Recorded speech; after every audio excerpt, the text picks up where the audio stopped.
Morning on this very bright, sunny football Sunday. On my way to the Emerald Downs viewing party, where today my Seahawks take on the Atlanta Falcons in a very important game. Every game's important. Who are we kidding? Having to chase the San Francisco 49ers, the undefeated 49ers. What's up, everybody? Just a couple of quick thoughts about this game. We know that the Falcons have been struggling this year, only one win, and no Matt Ryan. It would, talks of the head coach being fired after this game or during the bye week, and that's all good and everything. But you guys know me, if you've watched me long enough, I'm always the cautious optimist, and I just hope the Seahawks, we as fans can be as confident as we want, but obviously the team's got to go out there and do their thing. And I'm just a little bit nervous about this game. A couple of things to be nervous about. We've got some unexpected injuries on our own side that we have to deal with. Trey Flowers, number one, our right side cornerback, is not going to be playing today. These are injuries that have happened during this week, so he's not playing, which means someone else is going to have to step up there in the corner spot. And, they still got Julio Jones over there. And Matt Schaub, the backup quarterback. These guys could all play. He may not be as good as Matt Ryan is, but we still got to deal with, that potential passing game. Now, I know that the Atlanta Falcons line has had their issues, and you would think this would be a perfect game for us to finally get our pass rush going with the guys that we've been building up as the guys to take this pass rush to another level. So if that happens, well, that will definitely make things better on the back end. But we do have Trey Flowers out. We also have Quentin Jefferson, who's been one of our better defensive tackles, also out in this game. And unfortunately, while the buzz of getting Quandre Diggs from the Lions this past week has been kind of the talk of the town, newly acquired to help in the Seahawks secondary, he's not active either due to a hamstring injury. So the surprise party, or the coming out party with the Seahawks and Quandre Diggs, is going to have to wait. But all that means is even more weight and challenges put on the secondary. The guys are going to have to step up. So it's something to watch, definitely, for sure, in this game. But, I still feel like, optimistically, we should win this game. Statistically, on paper, we should have the advantage. And really, this is a game for Russell Wilson, who, more than anybody else, has had one of the highest winning percentages after a loss. I think it's like something like 27-4 or something like that, coming off of a loss. So Wilson is usually pretty darn good coming off of a bad game, and he had a really bad game last Sunday. So this is a perfect time for everyone to get their stuff right, and especially Wilson to have a bounce-back game. And really would love to see, and I say this every week, how about we come out firing, dominate, get a score, get a stop, get a second score, just get this thing over and done with before it even has a chance to be close.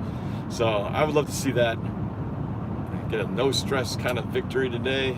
Keep it simple. Just do the simple formula that Seattle does. Like, I went for a simple face paint today.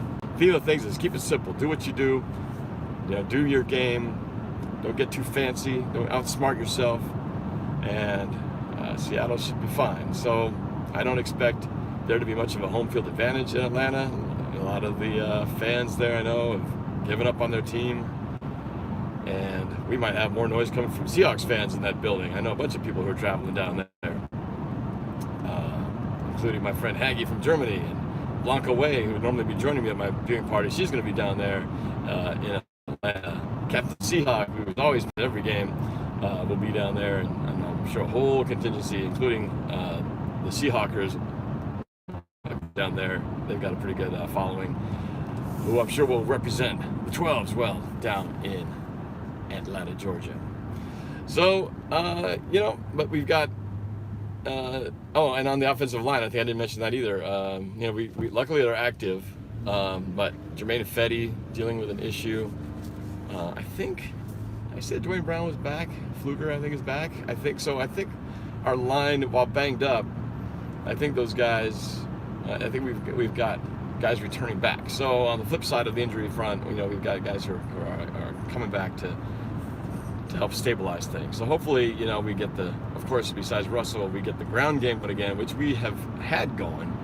Even last week, I felt we should have committed even more to the run at times. But get Chris Carson going on. You know, again, ball control, time of possession. You know, nothing wears out a defense more than just running it down their throats. So I hope to see Chris Carson also sharp, bouncing back and getting a whole chunk of yards in this game. If we do all that stuff, you know, minimize, of course, the thing that has killed us every time we've had a loss. We have been bad in the turnover ratio. So we've got to control and hold on to that ball and not turn it over. That's the kind of thing that can turn any game around, whether a good team or a bad team. Those turnovers were killers for us in the 2 losses we've had. So we definitely got, what, is this light killing or what? It's like, I'm melting. Like I said, bright and sunny here in Seattle. Strangely sunny in October. Great for camera exposure. It's like dark, completely white. So and special teams, we've had a struggle. I haven't talked much about it. I've talked about the importance of special teams, but it has not been the year I'd hoped for. I'd been quietly praising this special teams unit in the offseason, saying, man, no one's talking about it, but we're going to have the best special teams unit, 2 Pro Bowlers in the backfield. And they have not quite lived up to my level of expectation. Maybe I expected too much, but I thought, you know, with such great years last year for both those guys, they have not exactly had the most stellar follow-up years. Jason Myers has been missing some field goals. Granted, he gets the close ones, but in those long ones that we've tried, 50-plus yards, he has not been so good.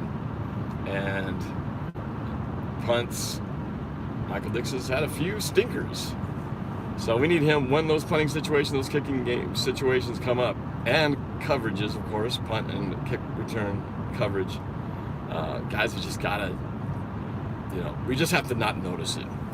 Right? You never talk about it, because when you get a guy, you know, punt the ball, kick it 45, 50 yards down the field, you know, stop him for a 5-yard return, you don't talk about it. You just go, wow, great punt. All right, now defense does their thing. But, you know, it's those times when you get punt and then, where's he going? Oh, he's off to the races. Or kick off. Oh, no, somebody's wide open, got on the lane, he's going down, he's going to 54-30. We just don't want to have any. I don't want to be saying any of that kind of stuff unless it's our team going the other way.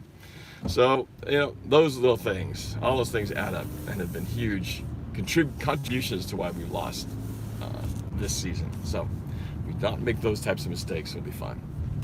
You know, pretty much, I think I could just record the same message and play it every time before every game. And it pretty much is the same thing. It's not like you change the formula up, really, for the most part. There are exceptions, of course, when you have, you know, unusually unique team oppositions on the other side of the field, like when you're trying to defend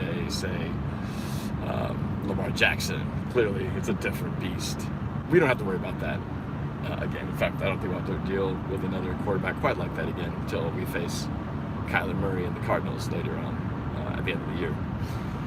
But plenty of stuff to take care of. But, you know, the game always starts, as much as team might be picked to be the team with the points in their favor, we always start out at 0-0. So you still got to score the first one and get stops and prevent the other team from scoring as well. So we'll see what happens. But hope you guys will join me when I go live in about an hour, less than an hour, and come at you from Emerald Downs. We'll do this thing and watch this game together. I look forward to all your chats and super chats, and hopefully we'll have a lot of fun Seahawks highlights to talk about. and we'll see how this game goes. Hopefully a win for Seattle, and we could be, if we do win it, we would be 6-2 for the first time since 2005, believe it or not. So hopefully that's the case.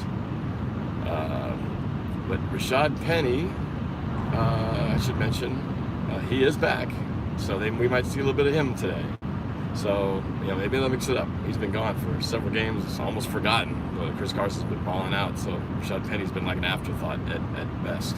But he will be active today, so maybe we'll come in there and give a breather, so Chris Carson doesn't have to get quite so much mileage on the tires today. All right, that's about it. We'll talk to you guys during the game, and let's have some fun today. All right, enjoy it. Go Hawks.